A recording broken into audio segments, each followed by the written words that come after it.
KPK और इसका पंजाब का तोड़े? क्या ये संजीदा है पीटीआई? क्या संजीदा है इलेक्शन करवाने में? क्या पीटीआई संजीदगी से चाहती है कि इलेक्शन इस मुल्क में हो? पीटीआई नहीं चाहती। देखें, एक तरफ तो बाहर यहां से 130 बंदे इस्तीफा देते हैं, पंजाब में ये बदस्तूर रहते हैं, उन्हीं चोर डाकुओं के साथ बैठे हुए हैं। इसी तरह ये जो है केपीके में भी उन्हीं चोर डाकुओं के साथ बैठे हुए हैं। और तो फिर पहले डिसॉल्व करें। मैं गारंटी, यकीन दिलाता हूं, अगर ये संजीदा है पंजाब और उसका जो है केपीके को डिसॉल्व करें और फिर देखें कि नेशनल असेंबली का इलेक्शन फिर बैठ के करें और बैठ के ही मामला हल होंगे। ये आप बैठने को तैयार नहीं है। आप इतने सीनियर हैं, आपको पता है कि ये इतने बड़े फैसले टॉक शोज में नहीं होते। इसके लिए आपको बैकवर्ड चैनल्स भी यूज करने होंगे, आपको इनसे राब्ते भी करने होंगे। आप इनसे राब्ते करें, इनको मुज़ाकरात की टेबल पर ले आए। वो कहते हैं मैं जरा इमरान इस्माइल साहब से इसका जवाब ले लूं। सुन लेना, वो कहते हैं हम तालिबान से बात करेंगे, हम दहशतगर्दों से बात करेंगे, हम इनसे बात नहीं करेंगे। तो फिर किससे बात करेंगे भाई? अगर इमरान इस्माइल साहब सड़कों पर हल हो जाएगा, दे दीजिएगा, जलसे जुलूसों से हल हो जाएगा, करने को तैयार है, गारंटी देते हैं। इमरान खान कहते हैं मैं सबसे बात करने को तैयार हूँ, अलावा चोरों से बात करने। देखिए, मंजूर चपरासी को ना भूलें, उसके अकाउंट से 20 अरब रुपए निकले हैं और वो वही ट्रांसफर हुए हैं शहबाज शरीफ को। शहबाज शरीफ का वो आपको वो भी याद है जो स्टेटमेंट और उन्होंने बयान हल्फी अदालत में दिया था कि जी 4 माह में इलाज करा के नवाज शरीफ वापस आ जाएंगे।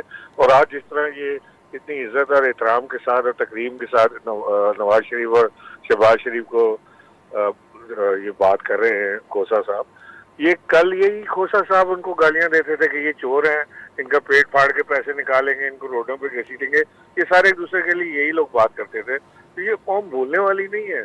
अगर आज आप किसी मफाद के लिए अपने केसेस माफ कराने के लिए, नैब के पर कतरने के लिए आप इकट्ठे हो गए तो कोई फर्क नहीं पड़ता। ये 4 दिन की खुदाई तो कोई बात नहीं। लेकिन आप इनकी ऑफर को सीरियस लेने को तैयार हैं कि आप केपी पंजाब असेंबली तोड़ दें, हम कौमी असेंबली तोड़ते हैं? देखिए, ये ऑफरें आपने ठीक फरमाया कि टीवी चैनल पर बैठ के नहीं होती, इसके लिए बात करने की जरूरत होती है। मैं आपके टीवी चैनल के थ्रू इनकी ऑफर कबूल भी कर रहा हूँ और इनको ये भी कह रहा हूँ कि जिस दिन ये डेट दे देंगे नए इलेक्शन की, उसी दिन हम सारी असेंबली डिसॉल्व कर देंगे, प्रोविंशियल असेंबली जो पाकिस्तान तहरीक इंसाफ के पास है। आप ये बात पूरी जिम्मेदारी से कह रहे हैं? मैं पूरी जिम्मेदारी से आपसे कह रहा हूँ, इसमें क्या कबात की बात है? आ जाए, कराए पूरे पाकिस्तान में इलेक्शन, सारी प्रोविंशियल असेंबली डिसॉल्व कर देते हैं, नेशनल असेंबली। लेकिन प्रॉब्लम ये है, एक प्रॉब्लम ये है कि इनको इस वक्त अपनी सियासी मौत नजर आ रही है पब्लिक में जाने से। जो लीडर, एक सेकंड इमरान इस्माइल साहब, आप ये बात जो ऑफर कबूल कर रहे हैं, किस कैपेसिटी में कर रहे हैं? मैं as deputy secretary general Pakistan Tehreek Insaf ये ऑफर कबूल कर रहा हूँ। ये मुझे बता दें ये किस कैपेसिटी में बात करें, मैं अपनी कैपेसिटी आपको बता दी। ठीक है, वेल गुड। मैं तो सेंट्रल एग्जीक्यूटिव मैं सेंट्रल एग्जीक्यूटिव कमेटी का मेंबर भी हूँ, मैं सेक्रेटरी जनरल पाकिस्तान पीपल्स पार्टी भी रहा हूँ। खोसा साहब आप बड़े सीनियर लॉयर हैं, मैं बड़ी आपकी इज्जत भी करता हूँ, लेकिन मुझे ये बता दें कि क्या ये इस टीवी चैनल पर बैठ के हम दोनों गारंटीज करने के बाद ये मामला तय करा लेंगे? क्या ये सीरियस शो कर रहे हैं या आवाम को बेवकूफ बनाने की बात कर रहे हैं?